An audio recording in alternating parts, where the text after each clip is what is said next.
जी हाँ, अखिलेश पर टिका योगी का भविष्य। बहुत स्वागत है आप सभी का। आप देख रहे हैं द राजनीति।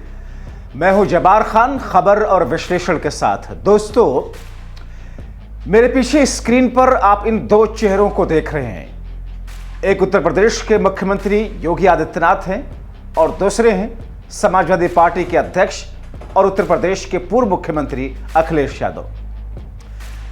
और भी कई चेहरे हैं जो छिपे हुए हैं। दोस्तों, स्क्रीन पर हमने लिखा यहां कि अखिलेश पर टिका योगी का भविष्य। उत्तर प्रदेश में 9 विधानसभा सीटों पर हो रहे उपचुनाव को लेकर सभी पार्टियों को अपने अपने तौर पर मजबूत उम्मीदें हैं।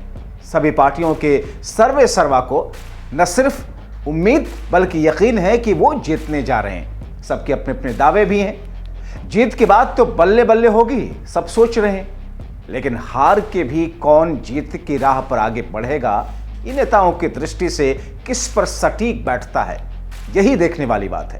क्या अखिलेश यादव, क्या चंद्रशेखर आजाद, क्या मायावती या फिर सीएम योगी, आरएलडी के चीफ जयंत चौधरी, इनमें से कौन हार के बाद भी जीत की राह पर आएंगे या फिर 2027 के लिए अपनी चुनौती मजबूती के साथ पेश करेंगे?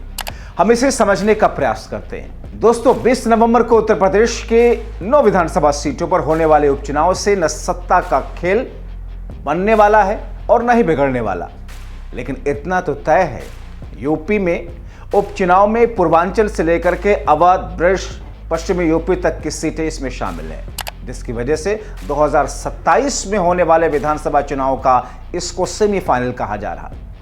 अगर नेताओं के लिहाज से देखें तो ये उपचुनाव सीएम योगी से लेकर सपा के अध्यक्ष अखिलेश यादव, बीएसपी सुप्रीमो मायावती, यहां तक कि चंद्रशेखर आजाद और असदुद्दीन ओवैसी की राजनीति के लिए भी काफी अहम है। अखिलेश की कोशिश 2024 के लोकसभा चुनाव में जीते हुए माहौल को उपचुनाव के जरिए 2027 तक बरकरार रखना है। तो सीएम योगी के पास अखिलेश से अपना हिसाब बराबर करने का मौका है, पार्टी के अंदर अपनी उसी छवि को दोबारा प्रस्तुत करने का मौका है। मायावती उपचुनाव के जरिए अपने खोए हुए सियासी जनाधार को वापस ला करके अस्तित्व की लड़ाई लड़ रही हैं। ओवैसी मुस्लिम वोट, तो चंद्रशेखर दलित वोटर्स को और वोट का लिटमस टेस्ट करना चाहते हैं कि वो कितने पानी में हैं। यूपी की जिन 9 सीटों पर चुनाव है उसमें कुंद्रकी, गाजियाबाद, खैर, मीरापुर सीट पश्चिमी यूपी में आते हैं, जबकि करहल सीट ब्रज के इलाके में आती है। सीसामऊ, कटहरी अवध क्षेत्र में या उसके आसपास आती है, मध्य यूपी के आसपास। मझवा और फूलपुर विधानसभा सीट पूर्वांचल बेल्ट में आती है। एक तरीके से देखा जाए तो गाजियाबाद से लेकर के गोरखपुर तक इसमें शामिल है। 2027 के लिए ये एक तरीके से सर्वे है जिसमें सैंपल साइज करोड़ों में होगी। और हम ये इसलिए कह रहे हैं क्योंकि इसके पीछे जो तर्क दिए जा रहे हैं, इसके पीछे की जो सच्चाई है, इसके पीछे जो एक पूरा आईना दिख रहा है, उसी आईने में 27 की तस्वीर हर कोई देखने की कोशिश कर रहा है। 2022 के चुनावी लिहाज से देखें तो 4 सीटें सपा ने जीती थी, बीजेपी ने 3 सीटों पर कब्जा किया था। इसके अलावा आरएलडी और निषाद पार्टी एक सीट पर जीत दर्ज करने में कामयाब हुई थी।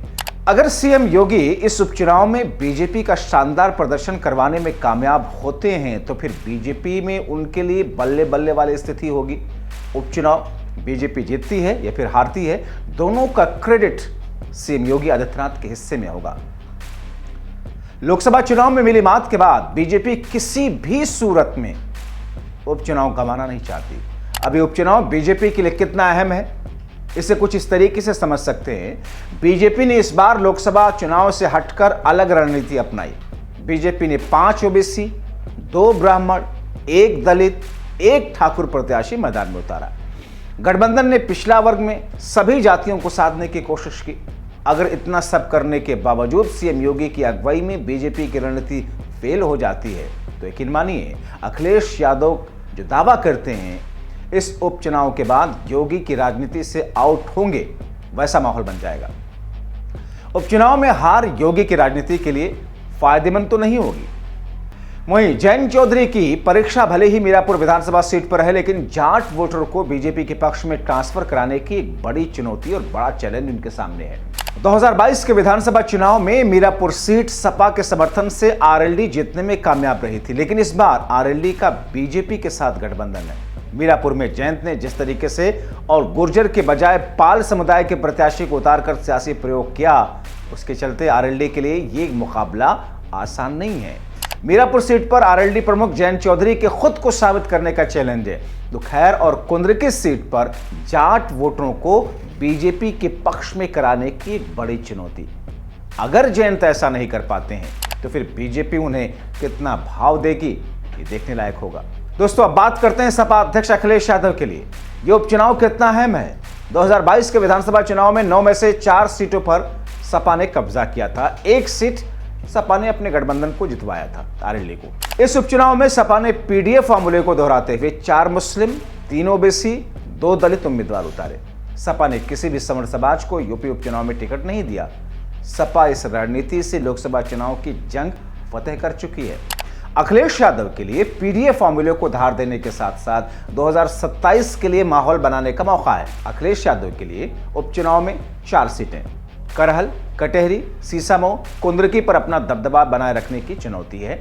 2022 में मीरापुर सीट सपा ने आरएलडी के लिए छोड़ी थी। अब अखिलेश इस उपचुनाव में जीतने में कामयाब होते हैं तो फिर 2027 की लड़ाई में बस अपनी इस रणनीति के साथ मजबूती के साथ टिके रहने की उनके सामने एक चुनौती भी होगी। लेकिन अगर अखिलेश की सपा के और अखिलेश को समाजवादी पार्टी को मुताबिक सफलता नहीं मिली तो फिर अखिलेश की राजनीति किस ट्रैक पर चलेगी।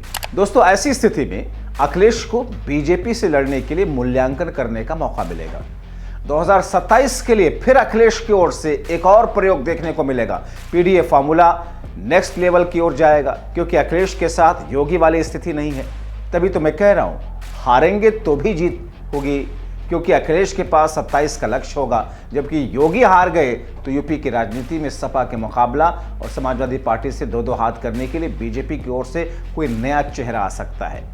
वहीं बीएसपी प्रमुख मायावती, आजाद समाज पार्टी और एआईएमआईएम अगर जीती तो बल्ले बल्ले। अगर ऐसा नहीं हुआ तो भी मायावती, चंद्रशेखर और वैसी अपनी पार्टियों में सर्वमान्य नेता के तौर पर उपस्थित रहेंगे। बस सीएम योगी को छोड़कर हार की स्थिति में सीएम योगी राजनीति और उनकी राजनीति यूपी के परिदृश्य से कहीं और शिफ्ट हो जाएगी। तभी तो कह रहा हूं अखिलेश यादव ही मुख्यमंत्री आदित्यनाथ का, योगी आदित्यनाथ का भविष्य होंगे।